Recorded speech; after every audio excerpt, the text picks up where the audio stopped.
Hello, and welcome to Unscripted Gaming. My name is Mike. I am joined by our co-hosts.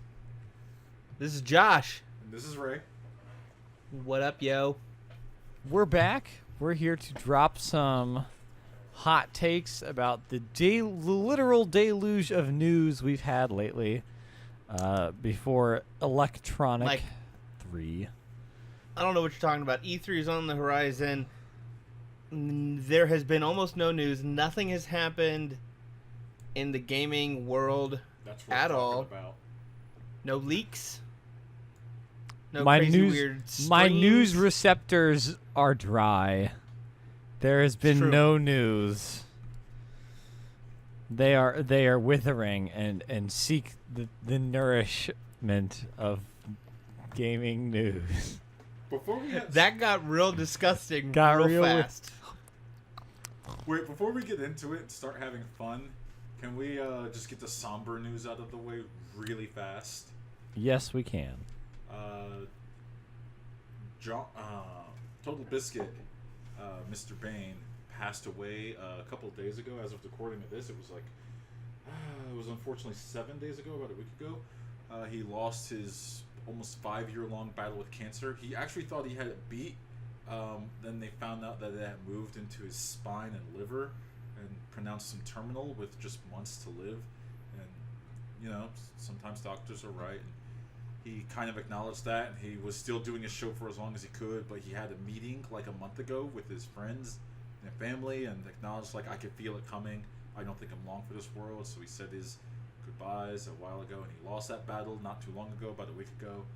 And regardless of what you think about his opinion, because he was a very opinionated man, you might not agree with everything he did or said. He was kind of a voice in the video game world, and I was legitimately sad when I found out he passed. I think the video game world is a little less rich without his voice added to with his critique.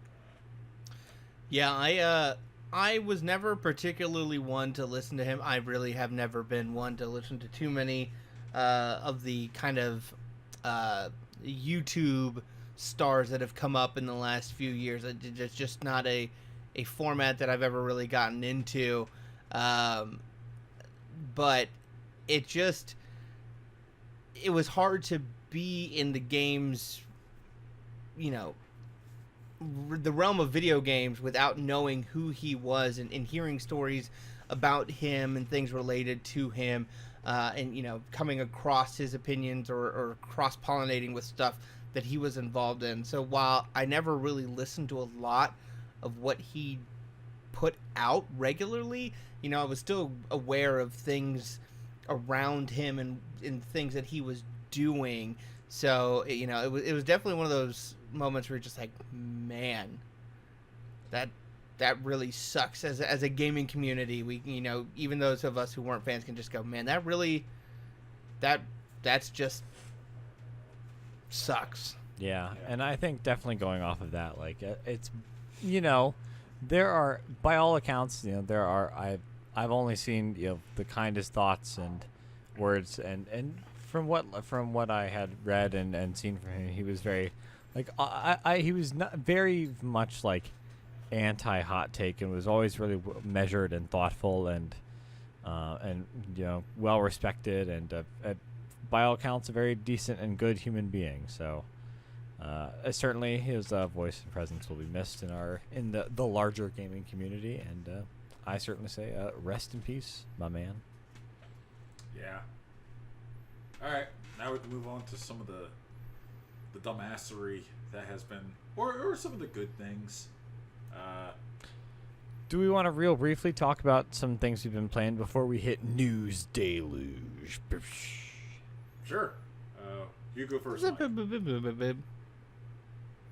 That was my news bumper. I hope you guys liked It's a it. bad bumper. I hate Anyway, games I've been playing. Okay. I've been playing some Destiny 2 expansion. It's more Destiny 2. I finished God of War. Generally good. I think some of the story beats it sets up do not land well at the end. And I can't decide if I really like the combat in the game or not. There are some times where it's really fun and I really enjoy it, but some of the end game fights just feel, I don't want to say shoehorned, but it just feels like they really they expose the limits and kind of, it just feels like the fights are designed and almost like they're designed for like a different game sometimes in a weird way. That in a way that does not make me want to do anything else in that game anymore. Which is weird because I enjoyed it, but just some of those end boss fights are just not. I don't know. It's just weird. You ended up beating it, right? Yes, I did. Okay. Got something out of it, I guess. Yeah, I'm curious to see what they do next, but it just. It's kind of like the more I think about it, the more I'm like maybe cooling on it a little bit. And the more I'm like, wow. And the more I have a larger question about like, wow, this like, obviously I think like a lot of times review scores kind of get like a Rotten Tomatoes, like tomato meter kind of vibe. Like essentially that like a 100% movie on Rotten Tomatoes isn't the perfect movie. It is just a movie that 100% of critics recommended, and it feels like a lot of gaming journalism or at least gaming like criticism that you see like plastered all over the place, like 9 out of 10, 9 out of 10, 9 out of 10 for like this game, is kind of stuck in that, and I don't think, and sometimes doesn't do a great job of going beyond that. That's just a larger opinion that is not only reflecting. Sorry, I don't mean to interrupt you. No, do you think also some of that comes from the fact that Kratos as a character and the God of War franchise has taken on a different tone than just angry douchebag god killing a bunch of other angry douchebag gods, and given him some form of emotional depth with the boy? Do you think some of that has played into this overall opinion of the game? Not to say that the game isn't a good game. I plan on buying a PS4 this year, and that's one of the games I plan on getting for it because I'm pretty jazzed about this, the setting and whatnot. But like, do you think some of that hype has been because of this extra characterization and depth that Kratos has, given the previous 3 games? Lack thereof. I think that is. Yes. I don't know 100%, but I think that is part of it, and I think like, I don't know. Maybe it's just because I'm still like kind of on the cool down from last year of Nier Automata, which is, I think, literally one of the best stories ever told in video games. So it just kind of feels like some of the stuff that got really high praise is like, oh, this is so deep. It has so much to say about being a father and growing. And it just some of that stuff just didn't really like connect with me, as I'm like, I see what they're doing. I just don't think it's really that like above the, I don't think it's really raising the bar in a major like storytelling way. But yeah, so I think generally overall I enjoyed it. I just am a little. I was just after play. I mean, obviously people are allowed to have different thoughts than like the mass of what else society like feels about a piece of content or whatever. But I was just surprised how much it's also kind of a marketing angle too, obviously, because you don't see a lot of the takes on the opinions on it that aren't as explicitly positive. But I was surprised that I feel like it didn't really connect with me, and it didn't really connect with me in a way that it really, I think, landed with some other critics. When I beat it, I liked it. I will agree with you that I don't think it's like the perfect game. Like, it's definitely not a 10 out of 10, because it does this really annoying thing where you think it's going to end and it doesn't. It just extends out like 5 more hours or something like that. Yes, that was actually that's actually another point I wanted to make. Like, just some of the pacing about the story feels really bad. disjointed, where it's like there's this show called, I don't know if you watched it. It's called The Good Place, and I'm not gonna spoil anything about it because it's real. If you haven't watched it, it's hilarious and I really recommend it. But at the end of the first season, they set up something that's like, wow, this what they've set up is really interesting and cool. I wonder how the second season will handle this storyline. And essentially, that storyline that you think is going to be set up for the entirety of the second season is addressed much more quickly than that. And in a way that is, like, very refreshing.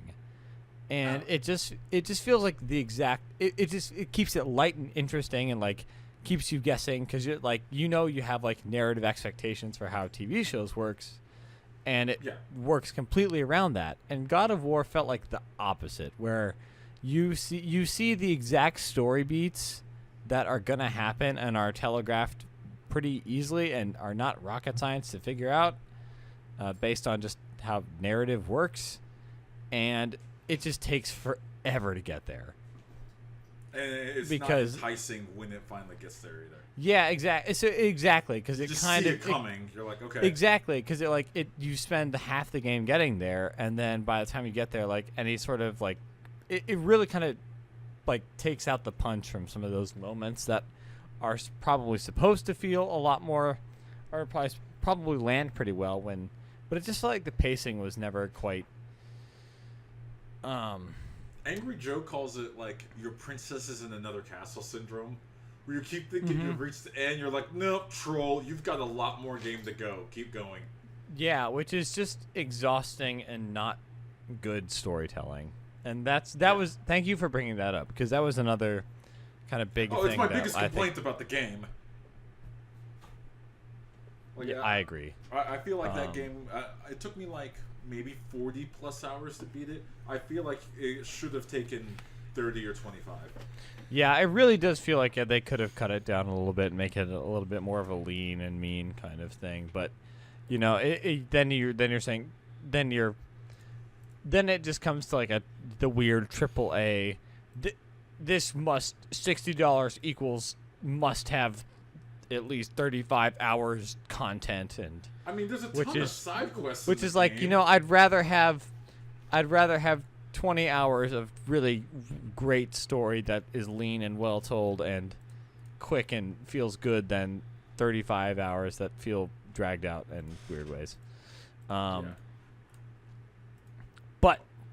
to keep the game section moving, Ray and we have also been playing a little bit of Dragon Ball FighterZ, 2018's Game of the Year. It's here, folks. It still rocks. Yep. They added some new characters. There's now 2.5 Vegetas that Ray can use on his team, and it fucking sucks, and I hate it so much. The Team Vegeta, I'm like a month out of practice, but Team Vegeta doesn't quit. The beatdown train don't stop. There are no breaks on the beatdown. Train. I think I've got something cooking between Cell, Broly, Bardock, and Nappa. Nappa was an unexpected hero today. His clap. The clapper, baby. But that game still rocks, and I'm still playing that, and it's still really fun. So I think that's most of the games I have been playing lately. Anybody else have anything to mention that was not mentioned here? Oh yeah, I've taken a trip down memory lane for all the games I've been playing. So I've played the following games in the past since we last checked in with each other: Armored Core 4. No, Armored Core 4 Answer. My apologies. Armored Core Nexus and Armored Core 3. Are you sensing a pattern? I don't know what happened. Go ahead, Josh. Just gonna ask, have you been playing Armored Core games? One could say that, and I don't know what happened, but I felt this need to play some mecha games, and I had Armored Core 4 Answer sitting on my shelf for like half a year.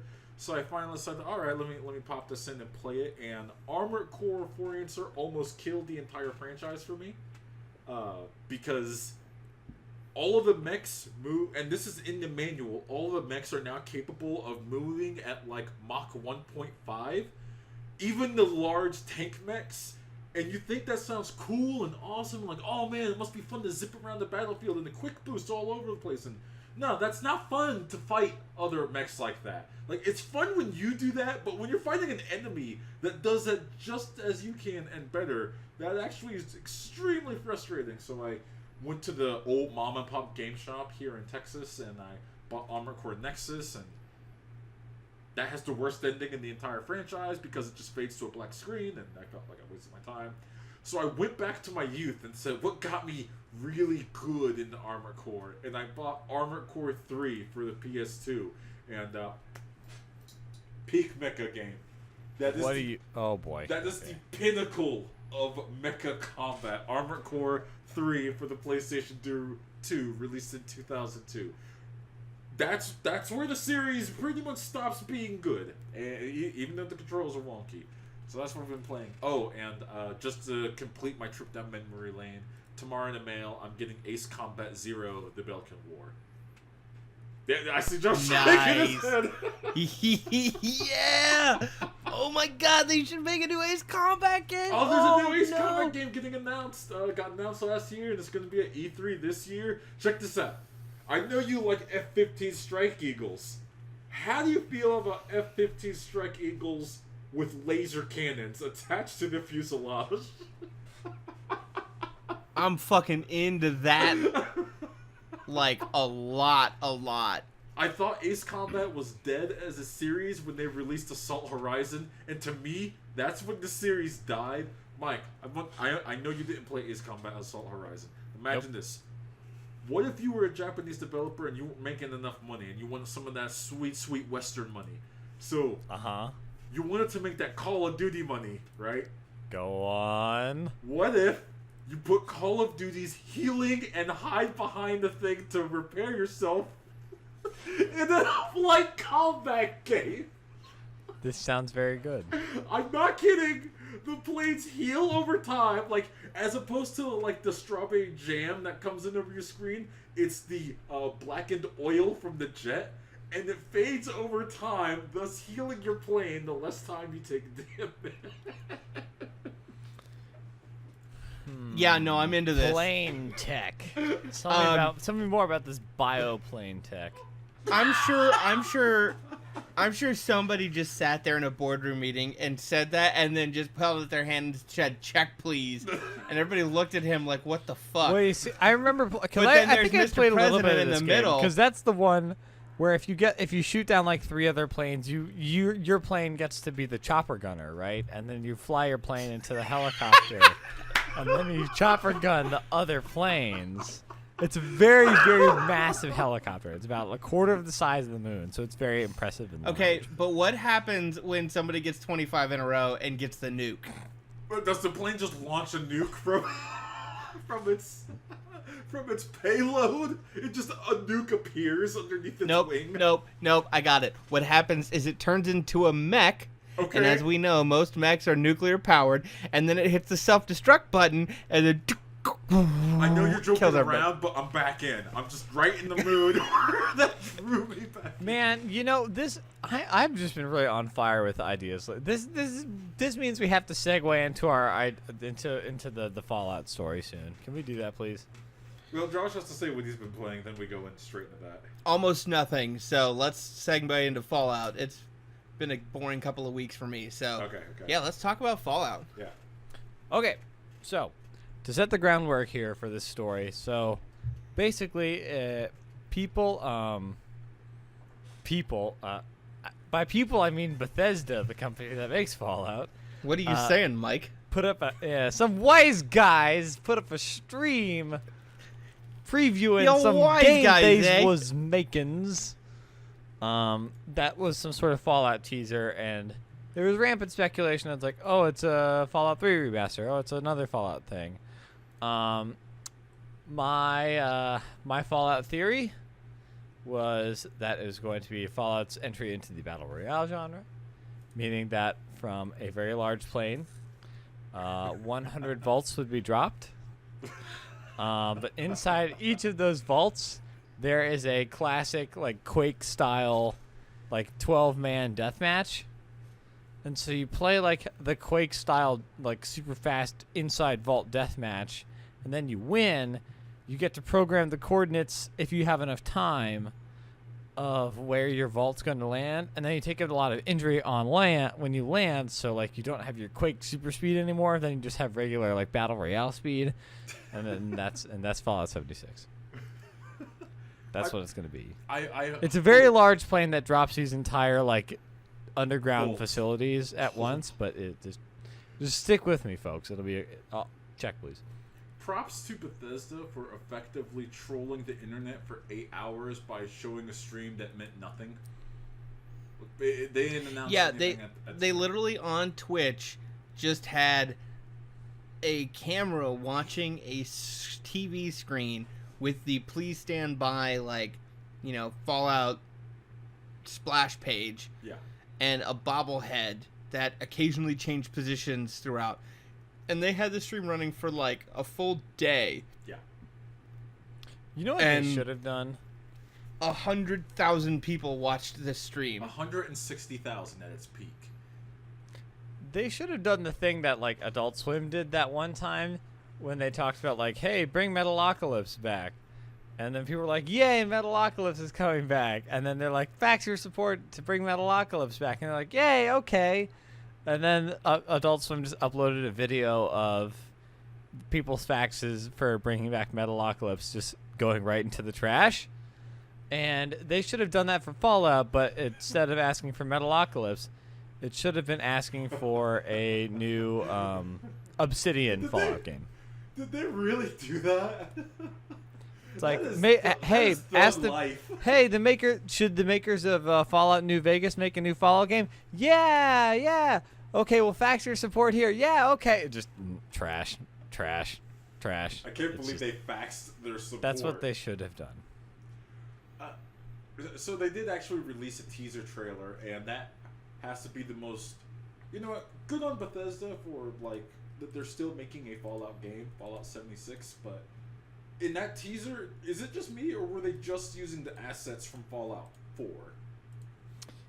It looked like Fallout 4 assets to me, and it didn't really showcase a lot of the game.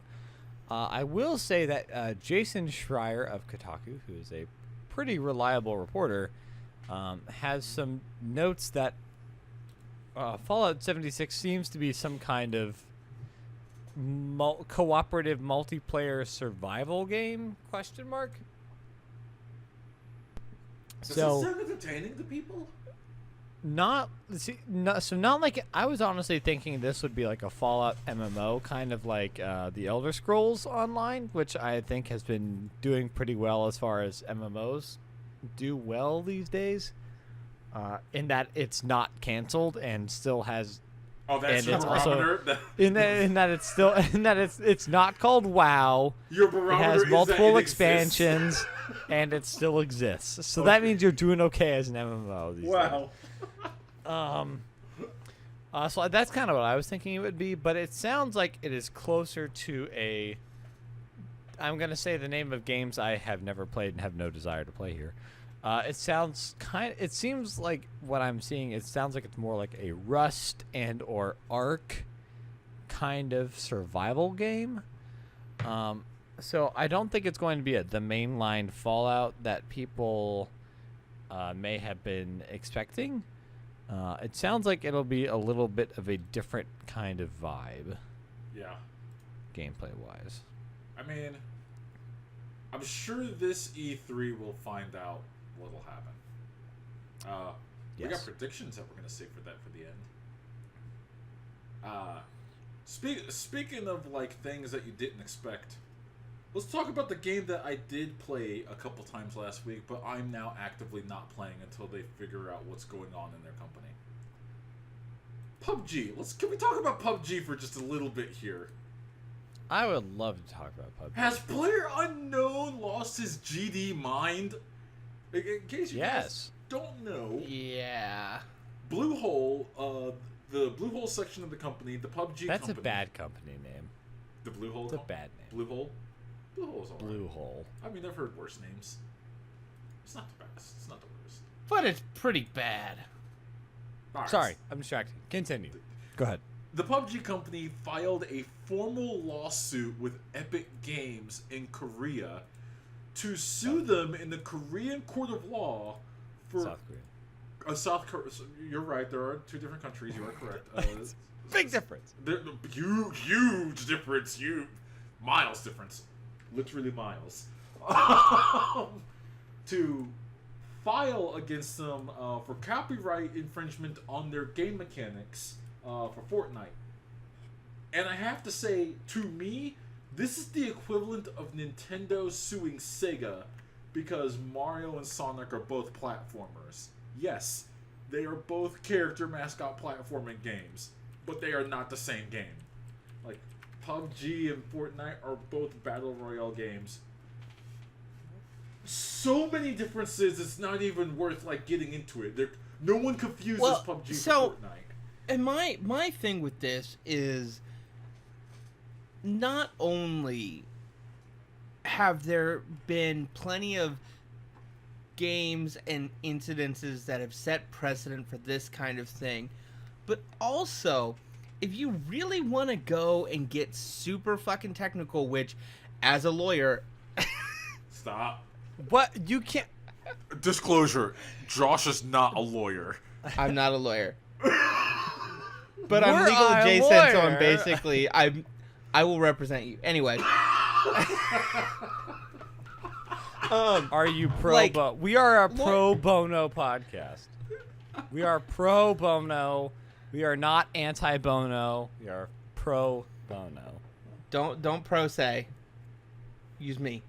Anyway, besides that tangent, they're gonna go back and say, like, okay, yeah, we're kind of similar games, but, like, you're not the originator of this game mode. You are not the first free-for-all battle royale style game. Maybe the scaling has been different, but, like, free-for-all games have existed for a very long time. Scavenging games have existed for a very long time, and also your original concept wasn't in this game. It was the modification of another existing property. So, like, there are so many avenues for Epic to say, like, you have no basis here, and if anything, you're going to have to pay damages, or this is going to get us out of your contract and say, hey, look, you don't get to use our engine anymore because you. Yeah. You're going to take us to court. We're going to drop you like we did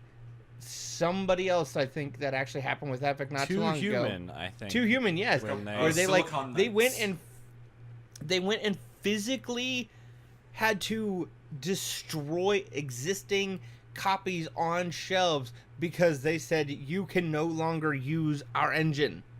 So, like, Yep. I don't, and don't get me wrong, I saw a report recently that since January, PUBG's player count has dropped by half, and I'm sure they're freaking out and trying to figure out what way they can do to kind of recapture some of that, but this is not it. Wait. I have to back you up on that one.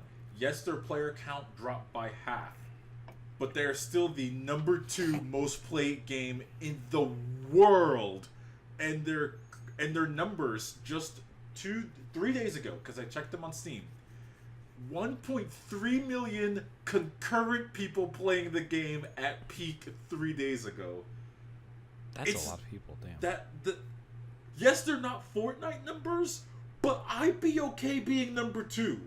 You know what I mean? In the world. In the entire world. And they're like, it's not enough. Let's go sue the bigger guy. It is also, it's like, it's kind of like a thing at a certain point, though. It's like the trend is indicative of issues, because it's like, with how absurdly, like, I'm not going to go on a capitalism rant, I promise, but, like, there is a very large focus on growth, and if PUBG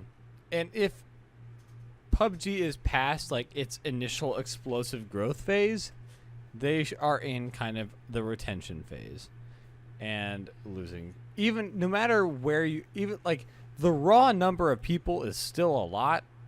Yeah.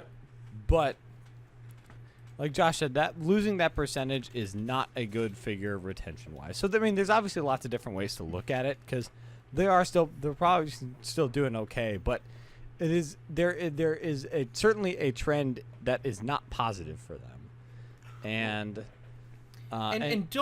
don't get me wrong, like, I understand where they're coming from. I can see their argument that, you know,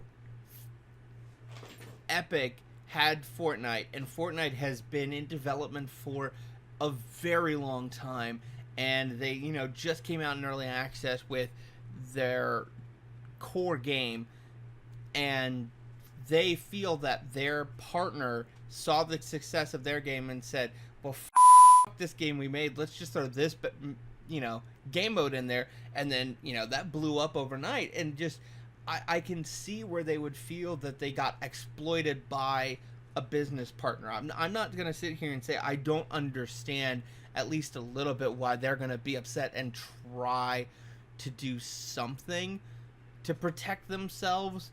I just think that it's going to backfire against them. Yeah, and like another couple things I wanted to mention, like, I mean, like you had mentioned earlier, if we didn't outline it, PubG, PlayerUnknown's Battlegrounds, is based on the Unreal Engine, of which Epic is the one who licenses this engine to other teams and studios. So PubG is suing the company that they are literally using they've literally borrowed their engine to build their game that is the center of this lawsuit here. So that is a really interesting wrinkle, because at a certain point, Epic probably there are obviously contracts, but it's like there is certainly reason to possibly like we talked about with Too Human, how they had to just physically destroy copies of that game when the license agreement got pulled. I, as a respectable consumer, I am prepared to print out a page of my Steam account which shows PUBG on it and tear it in half to show that I no longer own a copy of PlayerUnknown's Battlegrounds. If we need to mass delete copies of PlayerUnknown's Battlegrounds as a result of this. Okay, but seriously, also, just real quick sidebar, I went just to look at the current concurrent player count on Steam right now, and PlayerUnknown's Battleground is number one with 461,000 players right now, with a peak today of almost 1.5 million.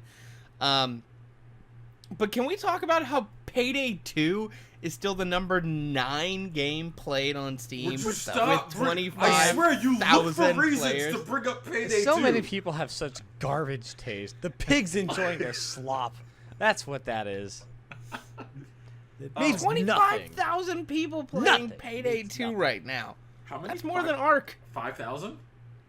25,000 players on Payday 2 right now. Why? You know what? We're not getting Which came out of We're not getting into swine this. enjoying the mud and nothing. We are not getting into Payday 2, because I swear Josh looks for any reason to try to drag people back to Payday 2. Okay, guys, but like, hear me out. What if we played Payday 2 again? Oh my god, we're done with this. Dibs on sidebar. fat Keanu. Dibs on fat, not actual. Didn't license my image to this game, Keanu Reeves. Thank you for segueing back the license. It is massively unprofessional what the PUBG company is doing. It's unprofessional because you have to pay royalties to Epic Games, and you're suing them. So, when this lawsuit goes south on you, what are you thinking you're going to earn from this? What is the end game? Do you feel like you're going to win?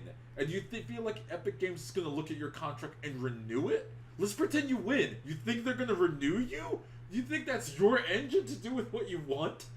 What do you gain from this? You've killed a player. PlayerUnknown's Battlegrounds probably has a year left.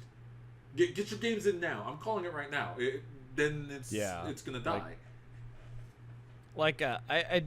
I mean, between that and just some of the other things that it needs to address, like compared to Fortnite, like I think I like PUBG more than Fortnite.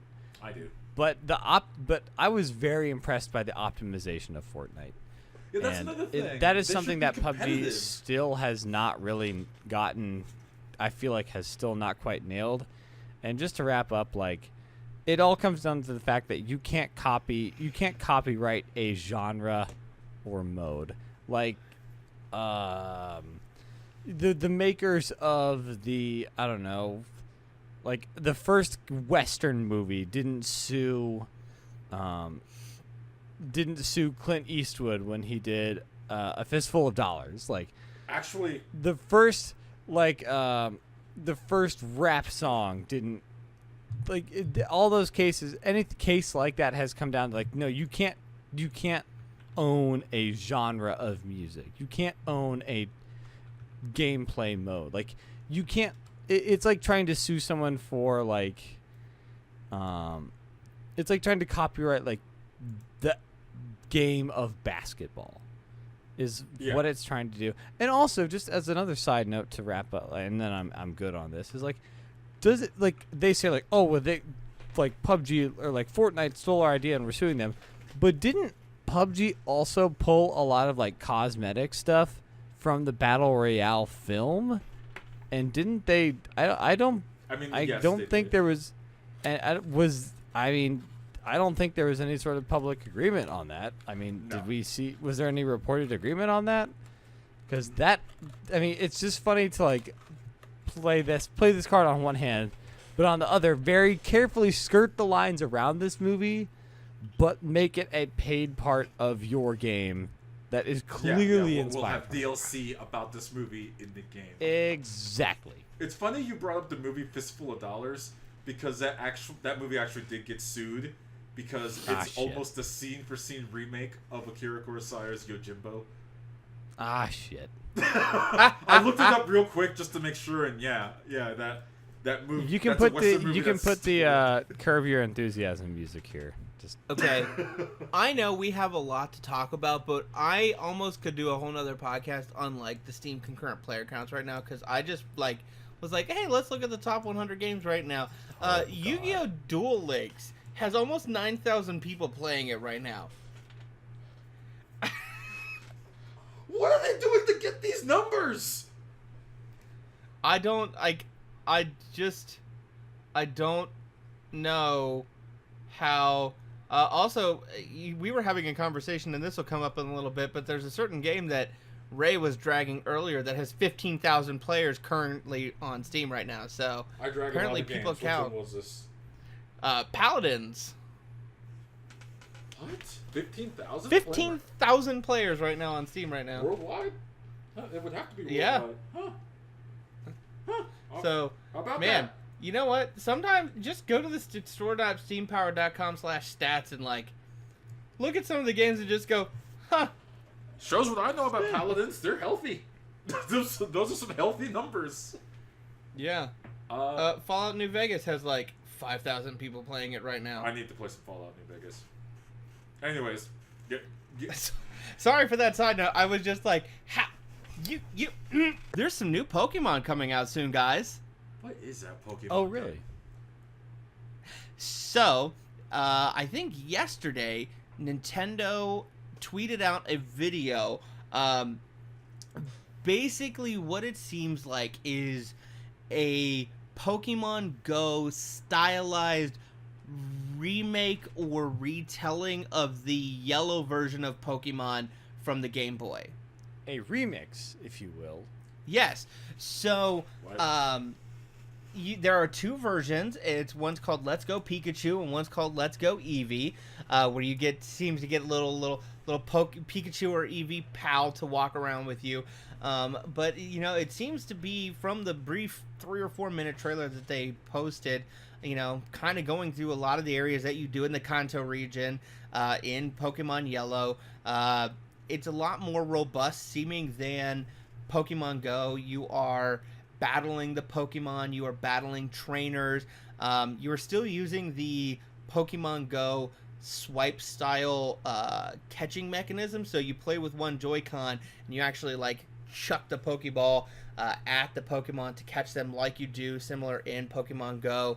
And there is 2-player functionality where you can take the second Joy-Con off and let somebody roam the map with you, help you battle, help you catch Pokemon. And there is a pretty nifty peripheral that is a Pokeball that you can use to play the game, navigate, and throw at the screen to catch your Pokemon, and then somehow transfer your Pokemon into the Pokeball and take it with you, and it makes little sounds of the Pokemon. And I can't wait to go to all of my business lunches and be like, just hanging out, and then be like, oh, look, my son Eakins needs some wiggle time here in his little Pokeball. Excuse me, sorry. Continue as I'm like rubbing the Pokeball back and forth on the table. Maybe it's and just just because I'm as a full-grown adult, but nothing of this sounds interesting. As a side note, the Pokemon Company also did confirm that a mainline Pokemon sequel for Switch is coming in 2019. So yes, anybody who seems like off-put by the more casual nature that this game may have, you will be satiated soon enough. So don't. Which people knew beforehand. We knew that there was a Pokemon game coming in 2019, and then everybody saw this and saw November 2018 and flipped the fuck out, saying, "Oh my god, I can't believe this is what Nintendo's gonna put up for a Pokemon game on the Switch. What are they fucking doing?" And it's like, hey guys, would you agree though that's bad marketing timing though? No, because they literally said November 2018 when they said specifically that the core Pokemon game would be in 2019. So companies have never released the game early ever. I don't think so. They have. And no, I'm sorry, but November 2018 is not 2019. It's 2 months away. It's still not 2019. The end of that year is in 8. If you're gonna say there's a Pokemon game coming to Switch and then you show this one, I can't blame people for thinking this is the Pokemon Switch game. I actually have a good segue here into some interesting news. Well, I'll real quick before your segue, which is going to ruin your segue. I'm excited about it. I think it looks dope AF, and I'm real excited to play it not only by myself, but with the baby Metroid, who is super into Pokemon right now, and I think she will love it. So, sure. Go Nintendo. Way to give me 2 dope Pokemon games within 6 to 13 months of each other. I'm excited. Speaking of that segue, I forgot. I want to talk to you gentlemen about Leak Mania happening for E3, and maybe some quick notes or predictions or something so we can wrap this. Man, podcast getting ready up. for E3 has been like the Trump White House. Leaks on leaks on leaks. Wow. Wow. Abolish ICE. He went there too. Anyways, so I regret nothing. I think I think one story that is just hilarious to me, because it literally started off as like a 4chan rumor post that I was going to talk about, and I was like, I know Ray doesn't like when I talk about like purely rumor stuff, but this seems kind of interesting and seems plausible enough. Then about 2 hours later, I saw that there was like official merchandise for this game, and pictures of it. Like, well, that looks pretty legitimate. And then, like, literally 2 hours after that, the game was actually confirmed. So, by the time this as of a couple hours ago, a sequel to Assassin's Creed, Assassin's Creed Origins, went from not being announced at all to being leaked, and then more substantially leaked, and then being 100% confirmed, which I just think is it just deeply tickles me. I just find it very good and very funny. I like Assassin's Creed games. I didn't play the last one, but I heard good things about it, so I'm surprised we're getting a new one so quickly, but that'll be interesting to see. And I also, in some other leaks that maybe I think I've seen some people substantiating, there was a leak of some things that Nintendo plans to demonstrate as games coming to the Switch. And a game that Mike's going to buy. I know you'll buy it. I mean, that's an old version of Monster Hunter. It's not It new is. Monster Hunter, but I will never play Monster Hunter. I will not ever play that game. He says We've that. discussed this frequently. I will never play this game. For But 50 some bucks. leaks of games that may be coming to the Switch include the 2018 Game of the Year, Dragon Ball Fighters. Let's see, we got more. You have the mentioned Paladins. You have the game sweeping the nation, Fortnite, coming as well. Fortnite on Switch, One huh? game that is actually pretty legitimately exciting for me as well is Overcooked 2, which I don't think had been previously confirmed or seen anywhere. So that I think that game is really Overcooked is very, very fun and very enjoyable, and I think it would definitely I think it would be a perfect Switch game. So.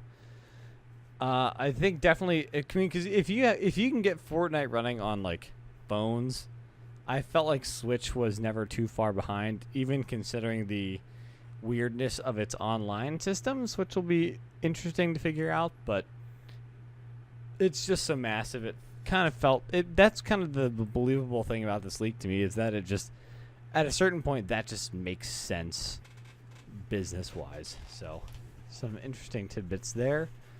I guess it's. I don't know how much more do you guys? What other stuff do you want to talk about here? So I Tonight. think I- you guys wanted to go on about. Well, I could go on for like an hour. I'm not going to. About Star Citizen and how this is my new favorite boondoggle to just watch crash and burn, because it's getting worse as the days go on. Cloud Imperium Games has now gone into full-on damage control of deleting threads of anyone that talks bad about the game at all. And Cloud Imperium Games is now selling... They're selling a $27,000 package that gets you every... the face Josh is making. That was- face when you mortgage your home to game. To buy every ship in a game that doesn't exist. Forbes has a great article about Star Citizen. They say alleged game is selling. Oh. That's savage. I'm that is sorry, good. Ray. I've been over here in a little bit of shock because I could have swore that you said $27,000 Yes, more than my to car. buy every ship in an alleged game. More than the that last has already 9 made- cars I bought. Actually, Millions of dollars on Kickstarter and other just pre-purchases. close to. So the product in just backer money has pulled in close to $180 million. That's not including investors. And investors don't have to reveal how much money they put into the product until it's released. Like, fully released. So it's probably made millions upon millions upon millions of dollars. And it has 6 studios in the last 6 years working on this game. 2012, 6 years working on this game. Alleged game. So yeah, that's been my favorite dumpster fire to just kind of watch burn. And I think you guys wanted to make some E3 predictions. I'll actually be going to E3 this year, so I kind of want to hear what you guys are thinking is going to be there, because I have no idea. I want Final Fantasy VII Remake to be there. What do you guys want? I think things I would like to see. I think we're gonna get some information about the Destiny Fall expansion. A little bit ahead of E3. I think next Tuesday, the 6th of the 5th or 6th. I think we're getting some information about the Destiny 2 expansion, which will be exciting. Okay. I'm excited to see yet another Death Stranding entry in the Death Stranding sequence of really cool badass trailers that are not actually a video game, and I'm okay with never actually seeing as a video game. Give us a game, Kojima! What if Kojima actually is making a movie, and that we just get a new scene every year at E3 for like the next 5-10 years, and then the last one is the last half of the movie, and it's just a movie. That would It's actually not a piss me game. off. That would not I be pleased with honestly, I like these trailers so much. I do not give a crap if this ever actually turns into a game, because the trailers are really cool. So just if it's really just an esoteric project to make cool trailers that, while also accidentally developing an engine for Sony to use for games, that makes sense to me. I guess other kind of speculation. I don't think we'll see any new. I would be very surprised if we saw any new hardware stuff, like major revisions or changes. That just seems too early. But I feel like the team that has to do a lot of this is kind of like no duh, but I feel like Microsoft is been doing a lot of goodwill things, like with their backwards compatibility. The accessibility controller that they just put out, which I think is seriously really super cool, and one of the I think is a really. Oh, I've never heard of this. We didn't talk about it too much in news, but it's they designed a really moddable modular controller for people with disabilities to more easily and accessibility concerns more easily work with that compared to a normal controller and other input systems. And they're doing everything they can to make it available to people through charities and things like that, and help get it to people. And it just seems like a really cool piece of it. They've been doing a lot of good, building a lot of goodwill with moves like that and backwards compatibility. So I feel like that they've been kind of doing a very slow turnaround since the announcement of the Xbox One. So I'm curious to see if they're able to kind of keep that going and what that might entail. I wonder. I'm curious to see if we get some information about what kind of titles that they'll have. I don't. But I think that's going to be that's kind of the big story to watch, is to see if Microsoft is able to move the needle on some of that stuff and really kind of reset the narrative on the Xbox going forward. Man, that system is just suffering though, isn't it? Yeah, exactly. That's why I said it'll be. I don't think that they will be able to do so it's a long process, and I think it will all really take until the next system launch, especially with the fact that they just put out the X last year, the world's most powerful console. That I was told by Microsoft is the world's most powerful console, but so they're pretty invested. I've heard tell rumor that it's the most powerful console in the world. Did you exactly guys know that in no console generation has the most powerful console ever come out as the victor in sales? Just throwing that out there. Exactly, because it also was probably the most expensive. No doubt. Wait. Mike, you mean to tell me that sometimes mass consumers are price conscious? This is why VR is dead. I stand by that. This is why VR is dying. Well, you've stood by that for the last 3 years, and they're still making new headsets, so I'm not inclined to necessarily believe you. Well, what? Oculus, the company that only makes VR headsets, is trying to make new headsets. Shocker.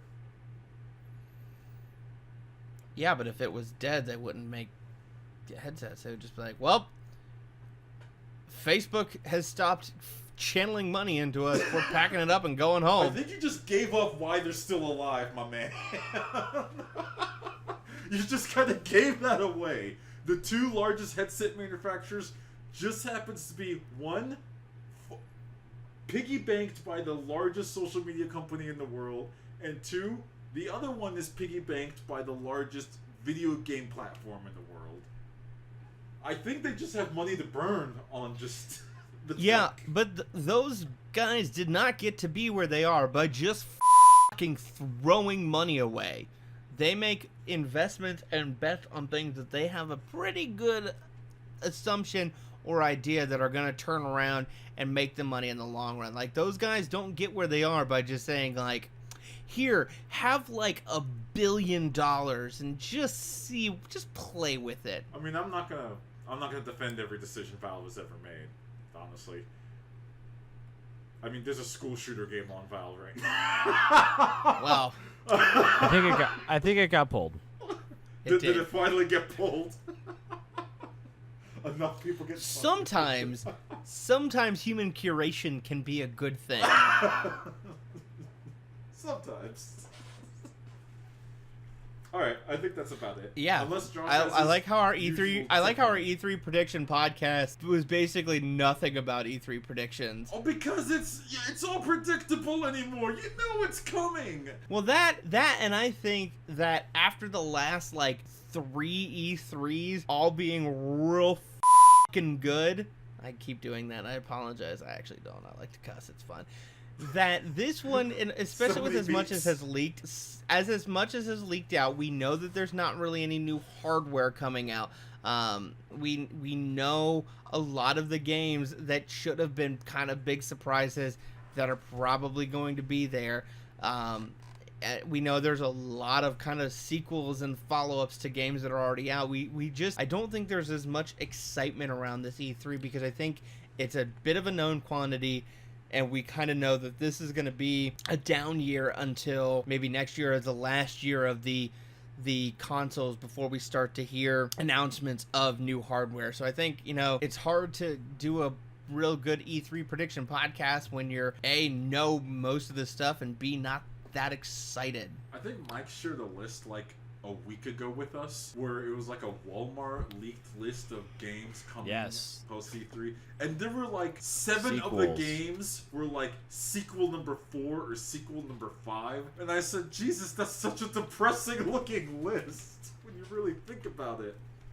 There's like no innovation there. Everyone is like, this is going to be the age of Ultron of E3s. Oh no. But actually, I think just to wrap things up here, guys, what is your E3 pipe dream? What is the thing you don't think will happen, but you want to happen? Oh, don't say that, because I know exactly what I want. Go, Josh. You go first. There are 2 things. 1, permanent price drop of the standard PlayStation 4 to $250. What? Why? 2, Yeah, whatever. because I want to buy it for $250 or $200. No, that's fine. Whatever. And I mean, if it's only got 2 or 3 years left in its real life cycle before a new console comes out, hey, lower the price. I'll buy one. You'll get a sale. There you go. 2, all previous Xbox One games on the PC. I don't think Those are my 2. Okay. They won't happen, but those are what I'd like. Yeah. I don't know. The Xbox One seems pretty. Ray, plausible. tell us what you want, you coward. Wait, Ray, what'd you say? I think your Xbox One is pretty plausible because Microsoft seems to be going that direction. Hey, they've been doing it with all the current stuff. If they went and did the back Xbox One catalog, there's probably quite a few games from the last few years that I would think about picking up on my PC if I could get them. So. Yeah, there's like at least 5. I'm saying it right now. If Halo 6 comes out as a PC and Xbox release, abandon all hope for the Xbox platform. It's gone. It's dead. You have no more reason to get your Xbox. Ray, tell us your pipe dream, you coward. Final Fantasy VII Remake is not only showing more footage, but they say... But you can buy it today. Thank you. You can buy it today for $60. That pipe dream is too outlandish. Hoot at the loser.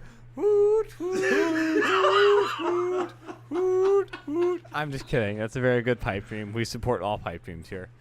That's I actually, guys, I found a leak. It's from Sony. This is a hot take. This is new news coming in.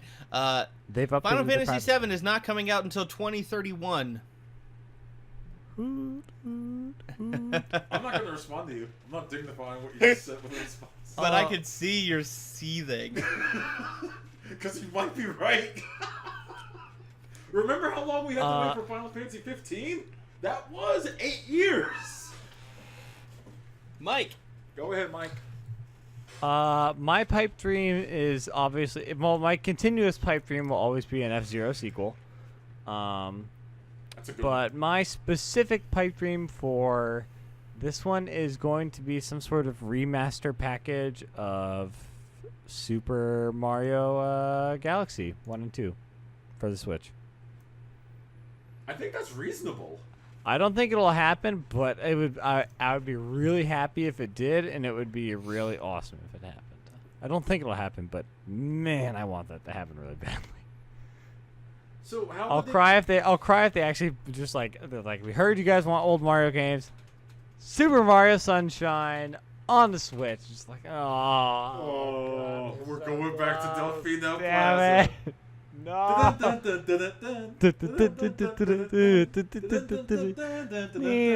No. Get out! We need to end. We gotta go I want clean off the this town! ride. I want off this crazy ride. We have to end this Go podcast get Yoshi. right He now. can't swim. He explodes when you jump in the water. Yoshi vomits. We have to juice end at this everybody. podcast now. Thanks for listening to Unscripted Gaming. My name is Mike. Wait. Josh has a whole thing he has to do. Josh? Yeah. Don't forget to like us here on YouTube. Oh shit, what is our new channel? Unscripted Gaming. It's, But get us on Facebook. Just type us in the search box, Unscripted Gaming. Give us a like there. Follow us on Twitter at unscript_gaming. You can get us on SoundCloud at soundcloud.com/unscripted-gaming. You can get us in Apple, iTunes, Google Play Podcasts, Stitcher, all those podcasting apps. Get us in your earballs. Follow us. Keep you posted on all of the happenings and goings on in the unscripted gaming world. So thank you for listening to Unscripted Gaming. I am Josh. I'm Ray. I am Mike, and I'm ending this nonsense right now. Good night. Peace.